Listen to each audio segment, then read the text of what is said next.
komoly, ez már az összecsapás kategória. Ide kell jönni és háború. Azért nyelje azért valakit ki majd. Basz meg. Akkor megpróbálnak itt kiesni. Ha eszem megáll. De mondjuk ezt azért így összeillesztgetni. Matek. Nem olyan matek. Nem olyan Hát matek. azért az, hogy pontosan jó legyen, meg izé. Aztán rakta 10-szer, az kész, az 11-ére sikerül.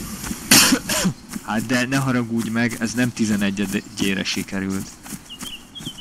Akkor 21-ére. De várj, bocs, ott nem így volt, ott szanaszét voltak, ergo ezt most valaki kurvára vagy látta már valahonnan, vagy valaki kurva eszes a munkádból. Nem, ez biztos, hogy valahol, mondjuk jó, hát egy ember kurva eszes volt, mert ezt valaki annak idén kitalálta. De szerintem ez egy olyan technika, amit már 1000 éve Én azt alkalmaznak, mondom, csak... akkor, bocs, vagy visszahozzuk a kártenteket, megkockáztatjuk, hogy még van nekik, és ellopjuk, vagy pedig megyünk most tentekére az itt van, nem túl... Igen, tehát amúgy az, hogy most így hittem, hogy összerakták, pont volt